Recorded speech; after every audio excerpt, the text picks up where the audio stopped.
Setiap malam Jumat, tepat jam 20:10, seorang tukang ojek di desa Kembang Arum selalu mendapat penumpang yang sama.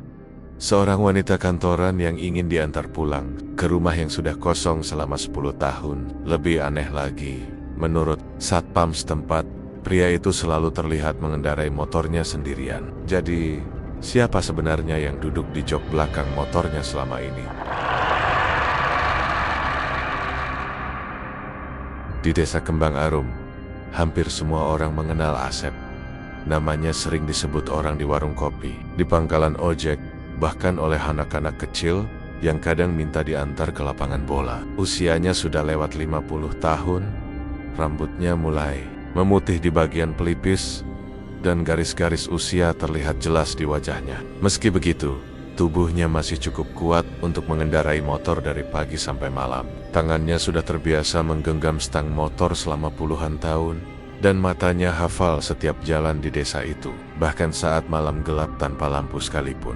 Sejak muda, Asep memang sudah menjadi tukang ojek. Dulu dia sempat mencoba kerja di kota sebagai buruh bangunan, tapi tidak betah jauh dari kampung halaman. Akhirnya dia kembali ke desa Kembang Arum dan meneruskan pekerjaan sebagai tukang ojek sampai motor tuanya sudah beberapa kali ganti mesin. Tapi tetap setia menemaninya mencari nafkah. Rutinitas Asep sebenarnya sederhana. Pagi hari biasanya dia sudah mangkal di dekat pasar desa. Ibu-ibu yang membawa belanjaan banyak sering minta diantar. Pulang, siang hari, anak-anak sekolah yang ketinggalan angkot jadi langganannya. Kadang pegawai kantor kecamatan yang telat masuk kerja juga sering memanggilnya. Menjelang sore, Asep biasanya pulang sebentar ke rumah kecilnya, makan seadanya, lalu kembali mangkal sampai malam. Penghasilannya memang tidak besar, tapi cukup untuk hidup sederhana. Dia juga tidak punya banyak kebutuhan. Anak-anaknya sudah berkeluarga dan tinggal di kota, sementara istrinya meninggal beberapa tahun lalu karena sakit. Sejak itu, hidup Asep terasa lebih sepi, tapi dia tetap menjalani hari-harinya seperti biasa. Namun ada satu kebiasaan Asep yang tidak pernah berubah selama hampir 1 tahun terakhir. Kebiasaan yang bahkan dia sendiri tidak sadar sejak kapan mulai terjadi. Setiap malam Jumat, tepat jam 20:10, dia selalu menerima satu penumpang yang sama. Awalnya kejadian itu terasa kebetulan. Suatu malam, ketika pangkalan ojek sudah mulai sepi, seorang wanita muda datang menghampiri dan meminta diantar. Asep tidak terlalu memperhatikan saat itu. Baginya, penumpang saja. Wanita itu bernama Lina Listiana. Pertama kali bertemu, Asep mengira Lina hanyalah pegawai kantoran biasa yang pulang lembur. Penampilannya selalu rapi, seolah baru keluar dari kantor. Kemeja biru mudanya tidak pernah kusut, rok hitamnya selalu terlihat bersih. Rambut panjangnya tersisir rapi, tanpa satu helai pun terlihat berantakan. Di tangannya selalu ada tas kerja yang tampak berat, yang membuat Asep heran. Lina selalu muncul di tempat yang sama, di tikungan dekat minimarket yang sudah tutup. Jika malam, dia berdiri sendirian di bawah lampu jalan yang cahayanya redup, seakan sudah tahu Asep akan lewat di sana. Namun ada satu hal yang selalu membuat Asep merinding tanpa dia tahu sebabnya. Aroma sabun mandi yang dipakai Lina, wanginya sangat bersih, seperti habis mandi. Tapi anehnya, aroma itu terasa dingin, bukan segar seperti biasanya, melainkan seperti bau air kamar mandi yang lama tidak dipakai. Bau lembab yang membuat tengkuk terasa merinding. Setiap Lina naik ke jok belakang, bau itu langsung memenuhi udara di sekitar Asep. Asep sempat berpikir, mungkin hanya perasaannya saja. Bisa jadi karena udara malam memang dingin, atau karena tubuhnya sudah capek setelah seharian bekerja. Tapi hal aneh tidak berhenti di situ. Setiap kali Lina naik ke motornya, suasana di sekitar selalu berubah. Jalanan yang biasanya masih ramai, dengan kendaraan mendadak terasa kosong. Warung-warung yang biasanya masih buka, terlihat sudah tutup. Bahkan suara jangkrik pun seperti menghilang. Angin malam terasa berhenti. Udara menjadi berat. Suara mesin motor Asep pun terdengar berbeda, seperti datang dari kejauhan. Padahal, dia masih mengendarainya sendiri. Asep beberapa kali melirik kaca spion, memastikan Lina benar-benar duduk di belakangnya. Wanita itu selalu duduk tenang, tangan memegang sisi jok, tidak pernah banyak bergerak. Lina juga hampir tidak pernah berbicara selama perjalanan. Kalaupun bicara, hanya satu kalimat yang selalu sama. Ke rumah ujung perumahan Lembah Hijau. Pak, nada suaranya datar. Tidak tinggi, tidak rendah. Tanpa imut, tidak pernah bertanya kabar atau berbasi-basi seperti penumpang lain. Perumahan Lembah Hijau sendiri sebenarnya sudah lama dikenal warga sebagai kawasan yang mulai ditinggalkan. Banyak rumah kosong karena pemiliknya pindah ke kota. Lampu banyak yang mati, cat rumah mengelupas, dan halaman-halaman dipenuhi rumput liar. Hanya beberapa keluarga yang masih bertahan tinggal di sana. Setiap kali masuk kawasan itu, Asep selalu merasa tidak nyaman. Jalanan gelap, hanya disinari lampu. Pohon-pohon besar di tepi jalan membuat bayangan bergerak seperti ada sesuatu yang mengikuti.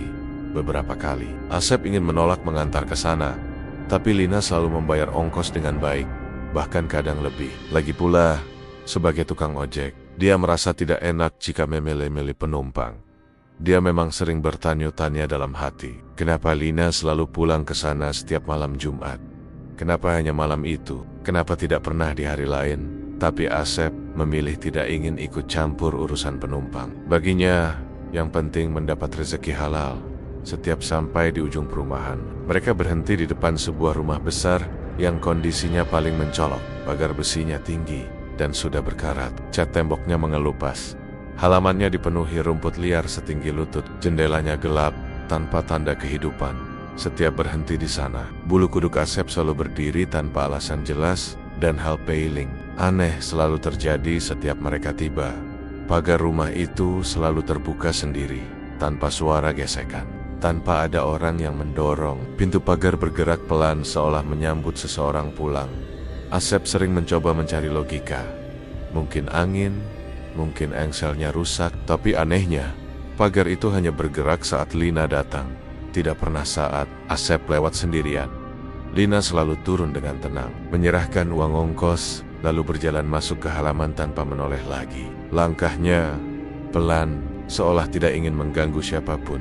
Namun Asep tidak pernah melihat Lina benar-benar masuk ke pintu rumah. Setiap kali dia mencoba memperhatikan, bayangan wanita itu selalu lenyap di tengah kegelapan halaman, seperti ditelan. Malam, awalnya Asep menganggap itu hanya perasaannya saja. Mungkin matanya lelah, mungkin pikirannya terlalu banyak khayal setelah bekerja seharian. Sampai satu malam, semuanya berubah. Malam Jumat itu udara terasa lebih dingin dari biasanya. Sejak sore langit memang terlihat aneh, tidak benar-benar mendung. Tapi warna senjanya pucat seperti tertutup kabut tipis. Angin yang biasanya bertiup dari arah sawah pun hampir tidak terasa. Pohon-pohon berdiri diam, seakan ikut menahan napas. Ketika jam di warung kopi dekat pangkalan menunjukkan pukul 8 malam lewat. Suasana desa sudah jauh lebih sepi dari biasanya. Beberapa warung menutup lebih cepat. Lampu-lampu rumah terlihat redup di balik jendela. Bahkan suara televisi dari rumah warga pun jarang terdengar. Yang paling aneh, anjing-anjing yang biasanya menggonggong kalau ada motor lewat malam itu sama sekali tidak bersuara. Desa Kembang Arum seperti tertidur lebih awal. Asep sebenarnya sudah berniat pulang. Badannya terasa pegal setelah seharian mengantar penumpang bolak-balik pasar dan terminal kecil di kecamatan. Tapi entah kenapa, seperti ada dorongan yang membuatnya tetap duduk di atas motor. Jam di ponselnya menunjukkan jam 20:09. Dan seperti sudah menjadi kebiasaan yang tidak pernah meleset, 1 menit kemudian, tepat jam 20:10, sosok Lina muncul. Dari arah tikungan minimarket yang sudah tutup, dia berjalan pelan menuju tempat biasa dia menunggu. Asep menelan ludah. Tanpa sadar entah kenapa, malam itu Lina terlihat berbeda. Wajahnya lebih pucat dari biasanya. Bukan sekadar pucat karena lelah, tapi seperti tidak memiliki warna sama sekali. Bibirnya tampak kering dan matanya terlihat kosong. Kemeja biru mudanya tetap rapi seperti biasa. Rok hitamnya bersih. Tas kerja masih menggantung di bahu, tapi seluruh penampilannya terasa aneh, terlalu rapi untuk seseorang yang baru pulang kerja malam. Lina berhenti di samping motor. Seperti biasa, "Pak," katanya pelan. Suaranya terdengar lebih pelan dari biasanya, hampir seperti bisikan. Asep hanya mengangguk, meskipun tengkuknya mulai terasa dingin. Lina naik ke jok belakang dengan gerakan halus tanpa suara. Tidak ada bunyi gesekan pakaian, Tidak ada suara langkah yang jelas, hanya tiba-tiba dia sudah duduk di belakang. Dan aroma sabun mandi itu langsung tercium lagi, wangi bersih yang dingin, lebih kuat dari biasanya. Asep memutar gas motor, meninggalkan pangkalan menuju perumahan Lembah Hijau. Jalan desa yang biasanya masih dilewati beberapa kendaraan kini benar-benar kosong. Lampu jalan di beberapa titik mati, membuat jalur mereka hanya diterangi lampu motor. Sepanjang perjalanan, Lina sama sekali tidak bicara. Bahkan nafasnya pun hampir tidak terdengar. Biasanya, penumpang yang duduk di belakang akan sedikit bergerak atau mengubah posisi. Tapi Lina tidak. Duduknya diam sekali. Terlalu diam, beberapa kali Asep melirik kaca spion. Wajah Lina terlihat samar dalam cahaya lampu belakang kendaraan yang kadang lewat jauh di belakang mereka. Tapi setiap Asep mencoba melihat lebih jelas, bayangannya seperti kabur. Jalan menuju perumahan terasa lebih panjang malam itu. Tikungan yang biasanya cepat dilewati terasa jauh. Motor Asep juga terasa lebih berat. Seperti membawa dua orang dewasa sekaligus, Asep mencoba mengusir perasaan aneh itu. Dia menganggap mungkin hanya capek atau pikirannya yang terlalu sensitif karena suasana malam yang sepi. Saat mereka memasuki kawasan perumahan Lembah Hijau, suasana semakin sunyi. Lampu-lampu rumah yang masih berpenghuni terlihat redup di balik. Tirai tertutup. Sebagian besar rumah gelap, kosong, dan tampak tidak terawat. Ban motor menggesek aspal pelan. Suaranya terdengar lebih keras karena tidak ada suara lain di sekitar. Dan seperti biasanya, motor berhenti di depan rumah besar. Paling ujung rumah itu berdiri gelap seperti bangunan mati. Rumput liar memenuhi halaman. Cat temboknya mengelupas. Jendela-jendelanya hitam seperti mata kosong. Dan lagi-lagi, tanpa suara apapun, pagar rumah itu terbuka sendiri. Gerakannya lambat, seperti didorong tangan tak terlihat. Asep merasakan bulu kuduknya berdiri. Tapi dia sudah terlalu terbiasa melihat kejadian itu hingga mencoba bersikap biasa saja. Lina turun dari motor. Dia mengeluarkan uang dari tasnya, lalu menyerahkannya kepada Asep. Begitu uang itu berpindah ke tangannya, Asep langsung merasa ada yang tidak beres. Jumlahnya terlalu banyak. Jauh lebih banyak dari ongkos biasanya. Asep cepat-cepat melihat Lina yang sudah melangkah menuju pagar. Ini kebanyakan, kata Asep. Namun Lina tidak berhenti. Dia tetap berjalan. Pelan masuk ke halaman. Tidak menoleh. Tidak menjawab. Dan seperti biasanya, tubuhnya hilang di dalam gelap sebelum sempat mencapai pintu rumah. Asep duduk terpaku di atas motor beberapa detik. Angin dingin tiba-tiba berhembus pelan, membuat daun-daun bergesekan pelan. Entah kenapa malam itu Asep merasa sangat tidak enak hati. Dia bukan orang yang suka mengambil uang lebih. Rezeki yang bukan haknya selalu membuat pikirannya tidak tenang. Setelah ragu beberapa saat, akhirnya dia memutar motor meninggalkan rumah itu. Niatnya hanya satu, menanyakan soal rumah tersebut ke satpam perumahan. Siapa tahu Lina memang penghuni baru atau ada keluarga yang kembali tinggal di sana. Pos satpam berada tidak jauh dari pintu masuk perumahan. Lampunya menyala terang dibandingkan rumah-rumah lain di sekitar. Di dalam pos, Denny, satpam yang sudah lama bekerja di sana, sedang duduk sambil menonton televisi kecil. Melihat Asep datang, Denny terlihat sedikit kaget. "Loh, Pak Asep, belum pulang?" tanyanya. Asep mematikan motor lalu mendekat. "Den, mau tanya sedikit," katanya. Denny mengecilkan volume televisi. "Rumah ujung itu sekarang ada penghuninya lagi ya?" Denny mengernyit bingung. "Rumah ujung? Yang gede itu?" Asep mengangguk. Ekspresi wajah Denny langsung berubah. Wajahnya yang tadinya santai mendadak tegang. Warna mukanya seperti kehilangan darah, "Pak, rumah itu kosong sejak 10 tahun lalu." Asep tertawa kecil, mencoba mencairkan suasana. Masa? Saya hampir tiap malam ngantar orang ke situ." Namun, Denny tidak ikut tertawa. Tatapannya serius, bahkan terlihat gelisah. "Bapak belum tahu ceritanya ya?" katanya pelan. Asep mulai merasa tidak nyaman. Denny melanjutkan dengan suara lebih rendah. "Dulu ada perampokan di rumah itu. Satu keluarga dibunuh. Kejadiannya malam Jumat juga. Sampai sekarang rumahnya nggak pernah ditempati lagi." Asep merasa dadanya mulai sesak. Yang paling kasihan anak perempuannya, lanjut Denny. "Katanya dia pulang agak malam. Begitu depan pagar, perampoknya masih di dalam. Dia kena serangan sebelum sempat masuk rumah." Suara televisi di pos terasa jauh di telinga Asep. Namanya siapa? Suara Asep hampir tidak terdengar. Denny menelan ludah Lena Listiana. Motorist seperti kehilangan keseimbangan meskipun sedang diparkir. Kepalanya terasa berputar. Keringat dingin mulai mengalir di punggungnya. Semua potongan kejadian tiba-tiba terasa menyatu. Wanita yang selalu muncul setiap malam. Jumat, aroma sabun mandi dingin, perjalanan yang selalu terasa aneh, pagar yang terbuka sendiri, dan Lina yang selalu menghilang sebelum mencapai pintu. Namun, Denny belum selesai. Yang lebih aneh lagi, Pak, katanya pelan. Suaranya sedikit gemetar. Saya sering lihat Bapak lewat depan pos setiap malam Jumat. Asep menatapnya bingung. Sendirian, kata itu terasa seperti palu menghantam kepala Asep. Sendirian? Suara Asep bergetar. Denny mengangguk pelan. Saya kira Bapak pakai headset atau apa, soalnya Bapak sering kayak ngobrol sama orang. Kadang ketawa kecil, kadang jawab sesuatu. Tapi jok belakang kosong. Asep merasakan jantungnya berdetak keras sampai telinganya berdengung. Tapi, lanjut Denny, motor Bapak kelihatan berat. Suspensinya turun seperti bawa orang. Saya sampai mikir, mungkin perasaan saya aja. Darah Asep terasa mengalir dingin ke seluruh tubuhnya. Pikirannya kosong, tangannya gemetar.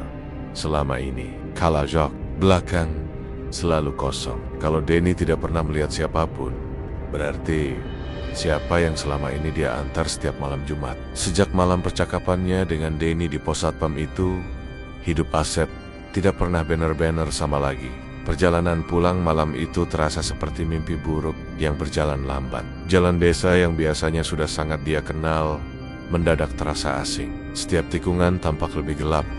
Setiap bayangan pohon seperti berdiri terlalu dekat ke jalan. Berkali-kali, Asep melirik kaca spion sepanjang perjalanan pulang. Padahal, dia sudah tahu, jok belakang motornya kosong. Tidak ada siapapun. Namun entah kenapa, perasaan seperti masih membawa penumpang tetap ada. Motor terasa berat, suspensi terasa turun. Bahkan beberapa kali dia merasa ada hembusan napas dingin di tengkuknya. Setibanya di rumah, Asep langsung memasukkan motor ke teras kecilnya dan mengunci pintu rapat-rapat. Malam itu dia hampir tidak tidur. Begitu memejamkan mata Beanggen Liana, berjalan masuk ke halaman rumah tua itu terus muncul di pikirannya. Selalu sama, selalu hilang sebelum sampai ke pintu. Sejak saat itu, Asep mengambil keputusan. Dia tidak pernah lagi mangkal malam Jumat. Apapun alasannya, dia memilih tinggal di rumah setiap malam itu tiba. Dia lebih memilih kehilangan sedikit penghasilan daripada harus mengalami hal yang sama lagi. Namun ternyata menjauh tidak membuat semuanya berhenti.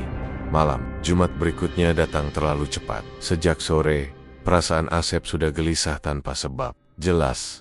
Padahal dia berusaha menyibukkan diri. Dia membersihkan rumah, memperbaiki lampu teras, bahkan menonton televisi lebih lama dari biasanya agar tidak terlalu memikirkan kejadian itu. Ketika malam mulai larut, suasana desa kembali terasa. Sepi lebih cepat dari biasanya. Angin terasa dingin menusuk meski pintu dan jendela tertutup. Asep mencoba tidur lebih awal. Dia mematikan televisi, masuk ke kamar, lalu berbaring sambil menarik selimut. Lampu kamar dimatikan, hanya cahaya redup dari lampu luar yang masuk melalui celah jendela.